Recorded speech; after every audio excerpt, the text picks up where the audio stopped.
adalah perambatan atau getaran yang merambat dari satu tempat ke tempat yang lain. Itulah yang dikatakan gelombang. Jangan disamakan antara getaran dan gelombang, karena getaran itu adalah merupakan suatu gangguan yang ditimbulkan dari suatu benda yang lain sehingga merambat, itu yang dikatakan gelombang. Jadi peristiwanya dikatakan sebagai gelombang. Peristiwanya Iya, peristiwanya. Gelombang di sini terbagi atas dua. Jadi jenis-jenisnya itu terbagi atas dua.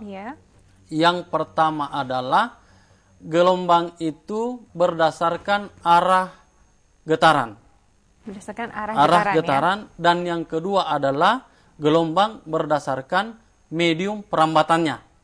Nah, perlu kita lihat kembali bahwa, atau kita lihat bersama bahwa gelombang berdasarkan arah rambatnya itu ada dua juga.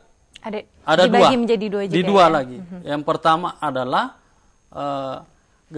gelombang transversal dan gelombang longitudinal.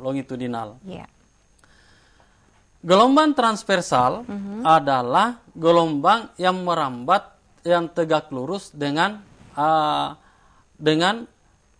rambatnya. Jadi tegak lurus dengan arah rambatnya. Sehingga dalam kehidupan sehari-hari kalau kita lihat, yaitu tali, tali yang kita buat agar supaya kita gerakan ke atas atau ke bawah, maka dia akan terbentuk suatu gelombang yang sifatnya merambat menuju dari satu tempat ke tempat yang lain. Itu adalah salah satu getaran transversal. Dalam kehidupan sehari-hari juga banyak. Kalau misalnya gelombang elektromagnetik, gelombang elektromagnetik juga itu masuk dalam getaran gelombang transversal karena dia menembus dari bergerak dari satu tempat ke tempat yang lain. Yang kedua adalah yaitu gelombang longitudinal. Maksud dari itu sejajar antara arah rambatan dengan gelombang yang dibuatnya itu tadi, sehingga sejajar, sehingga dia gelombang yang ada pada BRI itu sangat berfungsi atau sangat berguna dalam kehidupan sehari-hari. Dan sering kita temui di sepeda motor ya. Sepeda motor, kalau misalnya yang sangat konkret itu yang biasa ada di laboratorium, yaitu slinky atau gelombang pegas. Itu adalah salah satu contoh dalam kehidupan sehari-hari. Lanjut lagi, yaitu tentang gelombang menurut medium atau menurut perambatannya. Jadi ada arah rambatnya. Kita lihat dari arah rambatnya itu, kalau tentang gelombang transversal dan longitudinal, yang sedangkan ini menurut medium atau tempat merambat daripada gelombang itu sendiri. Yang pertama adalah gelombang mekanik.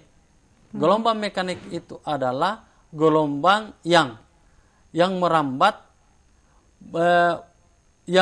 gelombang yang merambat melalui medium yang ada. Misalnya gelombang, kalau misalnya padat, cair, dan gas. Itu adalah gelombang mekanik. Yang kedua adalah gelombang elektromagnetik. Gelombang elektromagnetik itu kalau kita ketahui bersama bahwa tidak merambat, tidak melalui medium. Tidak melalui medium. Jadi ada beberapa yang seperti dalam kehidupan sehari-hari itu, contohnya adalah gelombang radio, gelombang TV, gelombang sinar X, sinar gamma, cahaya tampak. Itu adalah salah satu contoh daripada gelombang elektromagnetik. Yang seperti kita ketahui bersama bahwa ada dua di sini yang seperti saya tampilkan di sini, arah getaran terhadap arah rambatannya. Yang pertama gelombang transversal dan kedua gelombang longitudinal. Yang selanjutnya lagi yang ini tadi sudah saya iya. sudah sampaikan. Medium perambatannya itu gelombang mekanik dan gelombang elektromagnetik. Gelombang mekanik itu juga dalam kehidupan sehari-hari banyak. Dalam kehidupan sehari-hari banyak, termasuk gelombang pada laut, gelombang laut, gelombang pada tali, gelombang pada gelombang bunyi juga masuk. Itu mekanik. Mekanik termasuk di dalamnya gelombang bunyi yang ada di dalamnya. Sehingga gelombang mekanik ini banyak fungsinya, banyak yang kita temui dalam kehidupan sehari-hari. Kita pernah melihat ada tali yang dibuat tidak renggang, tidak terlalu kencang juga tidak terlalu renggang. Kemudian hanya disentuh sedikit dia akan bergerak. Itu masuknya ke dalam gelombang apa? Dia masuk ke dalam gelombang, tapi masuknya juga dalam gelombang mekanik. Karena gelombang mekanik itu ada beberapa dalamnya. Yang kita buat di sini adalah gelombang mekanik ini termasuk transversal, gelombang bunyi. Jadi transversal itu ada apabila dia merambat tegak lurus dengan arah rambatannya. Itu yang dimaksudkan. Sehingga dimasukkan dalam gelombang mekanik. Kalau gelombang mekanik itu mempunyai medium perambatan, sedangkan gelombang elektromagnetik itu tidak memiliki medium perambatan. Okay. Mungkin saya lanjutkan, Mbak. Silakan, Lina. Pak. Ya. Lanjut dari itu, gelombang elektromagnetik ini juga sangat dibutuhkan dalam kehidupan sehari-hari.